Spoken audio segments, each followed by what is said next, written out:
आता पाहूया दिवसभरातल्या टॉप 9 मोठ्या बातम्या।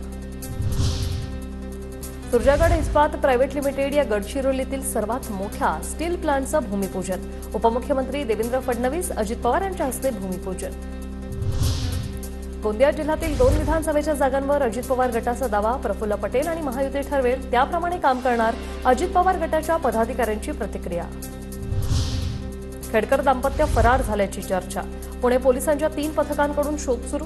गावी आणि पुण्यातल्या घरांमध्ये खेडकर दाम्पत्यांनाही फोनही बंद। पूजा खेडकर प्रकरणात आई वडिलांवरही विविध आरोप। पूजा खेडकरच्या अपंगत्वाच्या प्रमाणपत्रासाठी दिलेल्या पत्त्यावर घर नसून कंपनी, तर 67 लाखांच्या थकबाकीमुळे मुळशीचे तहसीलदार पूजा खेडकरच्या वडिलांनाही नोटीस। मुख्यमंत्री लाडकी बहीण योजनेच्या अर्जावर आमदार देवेंद्र भुयार यांचा फोटो काँग्रेसकडून तहसीलदारांकडे तक्रार। फसवणुकीचा गुन्हा दाखल करण्याची मागणी।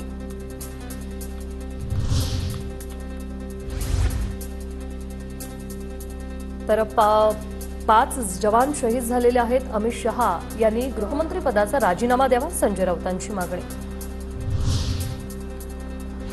कोकण रेल्वे मार्गावरील वाहतूक जी आहे ती 2 दिवसांनंतरही अजूनही विलंबाने सुरू आहे। मुंबईहून सुटलेली कोकण कन्या एक्सप्रेस ही 2 तास उशिराने धावते, तर काही एक्सप्रेस रद्द झाल्यात।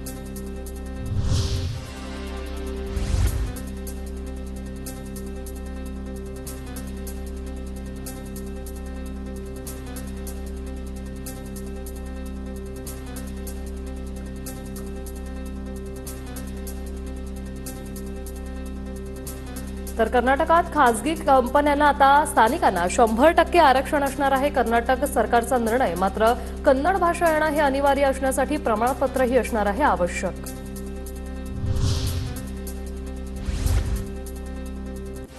तर कर्नाटक सरकारनं आरक्षण दिलं ही स्वागताची गोष्ट आहे। महाराष्ट्रातही 80% आरक्षण आहे, मात्र त्याची अंमलबजावणी होत नाहीये। मात्र कर्नाटक सरकारचा निर्णय जो आहे तो स्वागतार्ह असल्याची संदीप देशपांडे यांची टीका।